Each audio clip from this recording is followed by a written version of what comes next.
Welcome back to Mcoc AlBundyRules, everybody. This is part 1 of Dynamic Duos. So I have 3 different pairs for this video. It's partial as 3 of my personal favorite pairs. I'll have more parts in the future, so if I missed a pair you like, share it in the comments, let me know. But let's start with these 3 pairs. I'm going to be starting off with Hela and Odin. So one of the main rules I have here is that both champs should be good and usable as far as the pair. So I'm starting with Hela here between these two. Odin's synergy makes it to where she can get those Furies really quick. So Hela's always technically been one of the top damage dealers of the game, but trying to get her Furies to that area was extremely difficult. With Odin, it's very simple. Plus, there's the pre-fight Odin does. You can get that aptitude as well. Give you some more damage as well. So with Hela on her own is pretty dang good, but with Odin, she's insane beast right here. So especially a matter of charging those heavies to get those Furies going up, and we're seeing right on over here, you can use that S2 to get the armor break. And then once you get those Furies going on, you can do quite a lot of damage.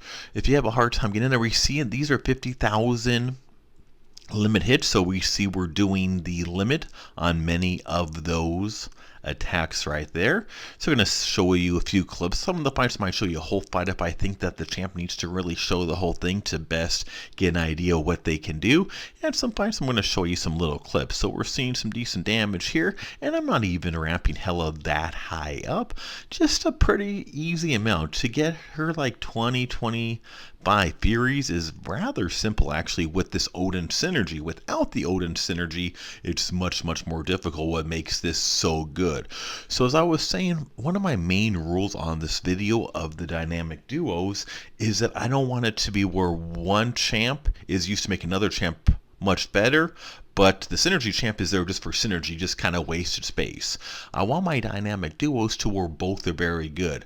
I'm not together. I'm not saying that they both have to have amazing synergies on between the two. We're seeing some massive basic attacks going on here, 55,000 mediums right now.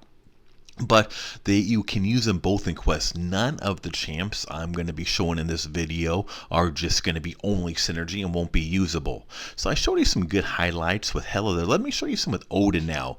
So this synergy with Hela doesn't do a ton for him. It does help a little bit on end boss fights, end of nodes as far as attack.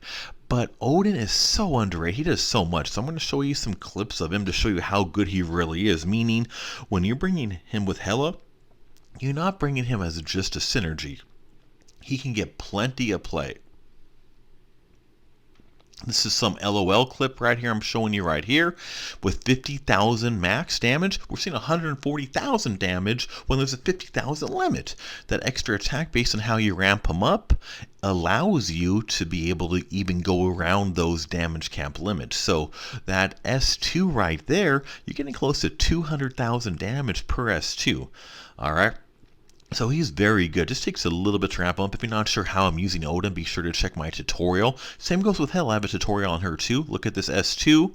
Again, a 20 plus 140, so about 160,000 damage for that S2. And he's ramped up. There's nothing I really got to do with Odin right now. I can just keep spamming S2s to my heart's content. Each one's going to do over 150,000 damage on average. And again, that's with 50,000 damage limit caps. Getting triple what the caps are, and again, just like clockwork, about 160,000 yet again. So people really underestimate Odin. I think it's because his synergy with Hela is so good. They all look at her and her massive attack. They forget that Odin is a straight up beast and does so much. And does some great damage, has some amazing utility, some great teamwork synergies. And again, I mean, when you're able to do every S2 at 160,000 right there, that easy, and this is just a 5-star, that should tell you a little something on what you got going on. So this has become one of my favorite duos by far. I find myself bringing Odin and Hela together in so much content. And again, I don't bring Odin just to make Hela stuff awesome. I love using Odin. Another thing we're going to see right here too, so I showed showed you some of his easy damage. He can really do some dang, very underrated damage I showed you. So let me show you another nice piece of utility he has. When he gets to S1, he's got these True Strike going on. So we're going to get a quick look over here. Another reason I like him, he can make some of those fights, like we see that auto block failed on that Infinity War. So the evaders, the auto blockers, beautiful. Let's go to my next dynamic duo, my second out of this video, part 1, Apocalypse and Cable. And I think most people probably saw this one coming. This has become known as one of the best duos in the game. I don't think a lot of people would disagree with that, assuming that they have them and have actually tried this synergy. So I like Cable so much. With this synergy, I brought him up to an R3. One of the downfalls on the Cable is heavily dependent on the synergy, which I'm not always a big fan of ranking up synergy dependent champs. That is, unless that champ is really good on their own. If I'm going to rank up a champ because of synergy and that they need synergy, I want that synergy champ to be more than just kind of floating around doing nothing. I want him to be usable, and as I'm going to show in a bit, Apocalypse is insanely good as well. So they make a great duo. So what this synergy really does, what makes Cable so good with APOC, is it allows all those hits and those heavy to cause degeneration, and there's no limit. So you can simply just do heavies constantly. If you can get him in the corner with no power, or under bar power, you can just keep spamming heavies. You can heavy counter heavies, as we see right there. You can heavy counter specials. You can parry heavy. You can do whatever you want. Just keep doing heavies, and you keep getting those degenerations. So it's just melting off. So we'll see that heavy counter from the special right there. He doesn't even need the pre-fight of Apocalypse there. I don't even have the pre-fight activated here, which will make Cable even better, by the way, if I had the Apocalypse pre-fight, but I'm like, he doesn't need it, so why activate it? This is just with the synergy. Some of the horseman champions really need that pre-fight. Somebody like Cable greatly benefits from it. A Psylocke greatly benefits from it. Several champs do. However, sure, Cable benefits, but as long as he's got that synergy with APOC, he is just straight up smashing. Look at all those red numbers just flying everywhere. Keep in mind, again, this LOL fight, I'm showing you pretty much the whole fight for the most part, because I want to show you how easily he melts a 1.5 million health pool. This is a 1.5 million health pool, and Cable is just making effortless work of it with not even that many hits. I've already done about 800,000 damage on only 56 hits. All right. 56 hits has done about 800,000 damage when you do the math right there. Go ahead, do some more heavy. Just sometimes you're able to stack up a whole bunch of degeneration at once. Sometimes you might get a couple here and there. Depends on how you're playing. I'm playing pretty simple play right here, so you're able to just smack it. Another thing that works really good, because although Cable gets his damage from the APOC synergy, he and himself is very sustainable. Notice I've been taking plenty of blocks. I've been taking a lot of parries. I'm still at 100%. Notice that. I'm at 100% health, and I've already done at this point over 1 million health damage to Red Hulk here, as he is just melting away. So the sustainability we will get from here, the damage we get from here, Cable by himself is, he's okay. Never really got any use by anybody in the game for pretty much anything before the APOC synergy. Now just look at him. I mean, if there's any champ that just goes from to like dang, Cable is definitely one of them when it comes to with those synergies right there. Worth every bit of this R3. And we've seen the way he's able to keep healing right there with the willpower, with the Suicide's Mastery. That regeneration keeps kind of kicking on in right there. And even though I took a couple hits, he's healing himself back up. Already back up to almost 100% right there, as Red Hulk is on his last little leg. I'm trying to bait out that S2 here.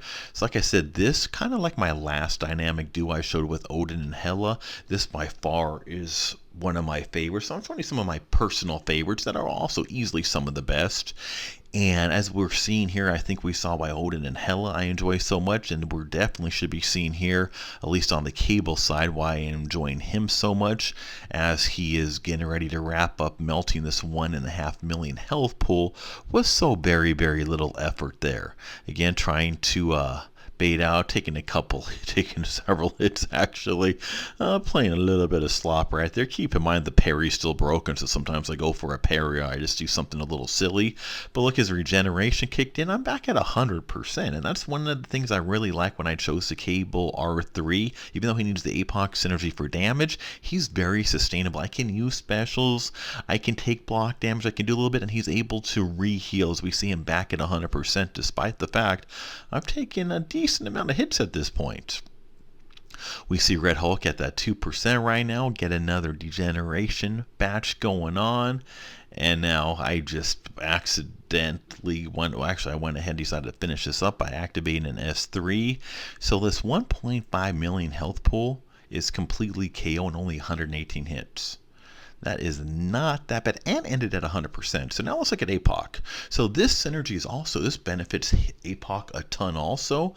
It's not only a one-sided synergy. This synergy, APOC is beast by himself, but it makes him start with 4 in that pre-fight on those charges over there. Instead of starting with 1 at the beginning of the fight and have to work your way up to 4, he starts with 4 with Cable. Another big reason I brought up Cable R3, because they make such a great team together.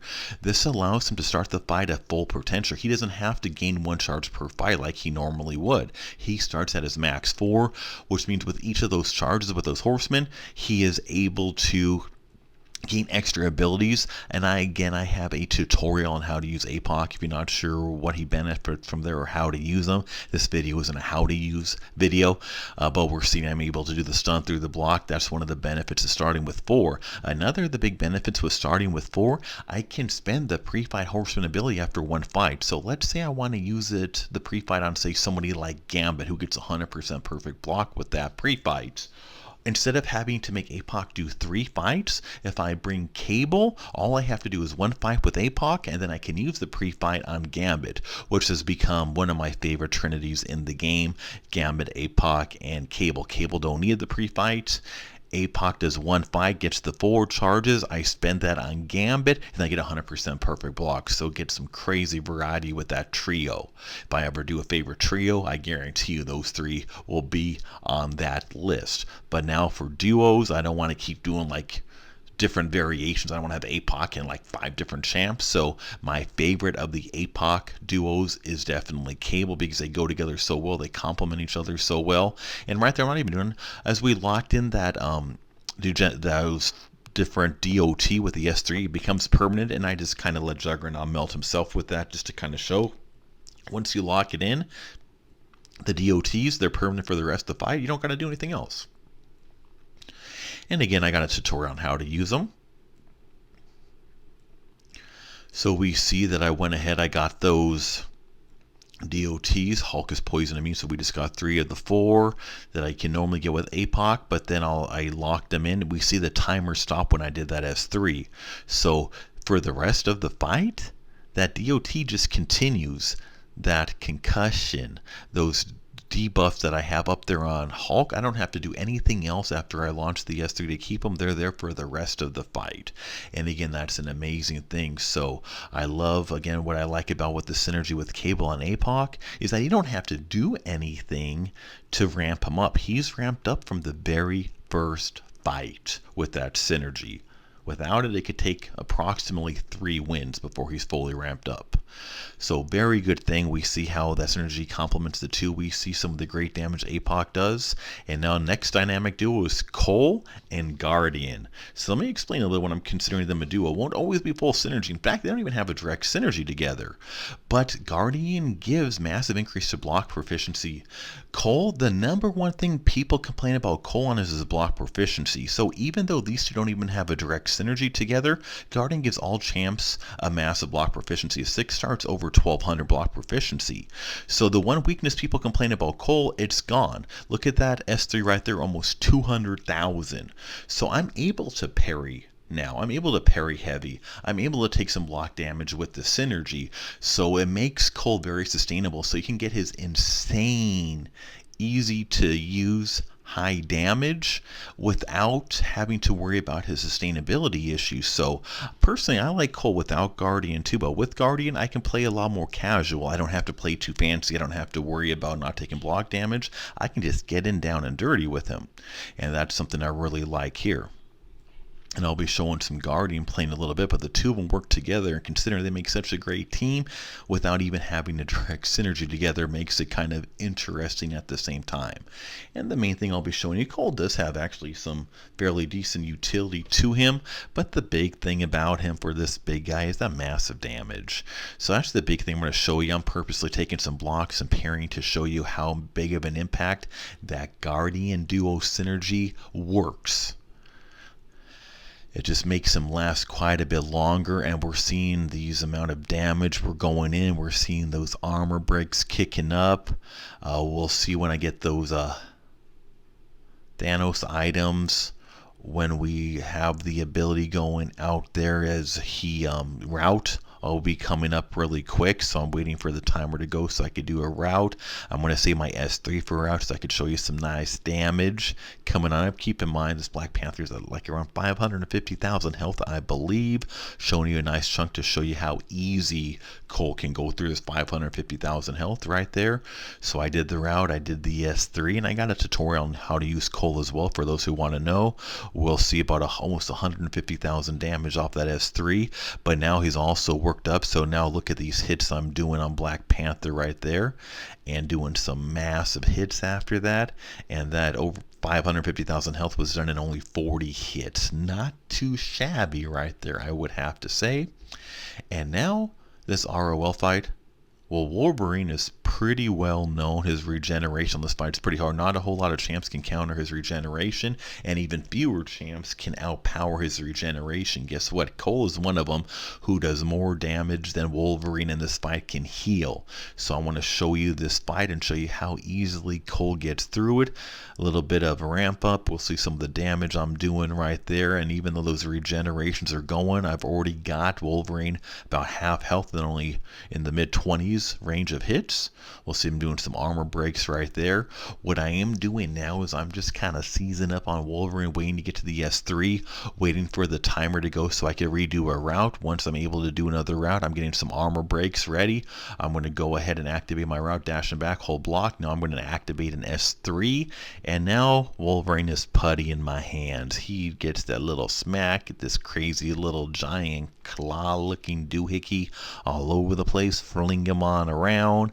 You'll see some over 200,000 damage on that S3, easily finished that fight. So it only took 44 hits, even with Wolverine's crazy regeneration, to get through that fight. So let's look at Guardian now, part of this dynamic duo. He actually gains nothing on synergy from this fight. That synergy is kind of a one-sided one. It gives Cole, and it's not even a real synergy, just what Guardian brings to any fight. So Guardian, the reason why it's such a great duo is that having Guardian there is allows Cole to be very sustainable for multiple fights, to do some massive damage along the way for that increased block proficiency. And Guardian doesn't need anything. His attack is super underrated. People don't give him enough credit. I have a tutorial on how to use Guardian if you need the help. I think pretty much most of the champs in this video I have tutorials. Check out my champ tutorial playlist on how to use them. But also with Guardian, I have some highlights. I have him doing 1.4 million damage on single S2. So if you ramp him up, you can do some of the best special damage in the entire game with him. So the fact that he's not getting anything out of Cole in this duo is fine. He doesn't need it. He does his non-crits, which can be very helpful. I'll show some examples of that too. He gets those extra reds when instead of the crits of that damage, you build up those force fields, and we're going to see some pretty good damage coming up. I've just built up his force fields a little bit so I can show you a pretty strong another special coming on up in the near future. And so we'll go ahead, keep hitting this old man Logan as I'm working up to an S2. And right about here we should be good. And look at this damage. Keep in mind there's 50,000 damage limits on this node, but I did several 100,000 damage on a 50,000 limit node. So pretty good. Something good here too on Guardian, like Scarlet Witch. Those critical hits starts doing weird things. Guardian doesn't do critical hits, so he's amazing for some of those champs that punish critical hits. of Scarlet Witch, a Mr. Sinister, those kind of champs. Guardian is an amazing fit for him. Guardian is one of my favorite champs in the game. He's almost always on my team, not just because I love using him, but because of what he brings to the team. But what he brings to the team, that block proficiency, benefits very few champs more so than Cole, which is why I consider them an amazing dynamic duo together in how well they go. Another cool thing Guardian does is he's able to get perfect block on those specials if you are able to parry it, which is a pretty cool, nice little thing. He does quite a lot of nice stuff, and he does not need any synergies to be absolutely amazing, but he brings crazy good stuff to these other champs. I'm now doing that S3, building up those force field. He's also got crazy good proficiency. He can just take such a beating, especially with higher sig. Like this one is a very high sig, actually a max sig Guardian. So he can take blocks. He's pretty much just healing even with things like poisons or things like on that. Guardian can just keep going at it as he's pounding over there on Scarlet Witch right there. I'm just kind of working my way up to do another nice strong S2 for y'all to see, as this being my this being the final fight of my third dynamic duo, in which I'm showing, and we saw some massive damage on that S2 right there, and I'm hoping you enjoy this again. There will be a part 2. If I left a whole lot of good dynamic duos out there, there's going to be several parts to these coming up. Let me know what you think. Let me know if you agree with these duos. Let me know which your favorite duos. Don't worry about telling me which ones I forgot, because I purposely did not include many, but tell me which ones are your favorites. Let me know. Maybe there'll be in part 2 coming up. Don't forget to click that top left icon, subscribe to Mcoc AlBundyRules, turn notifications on, and thanks so much for watching.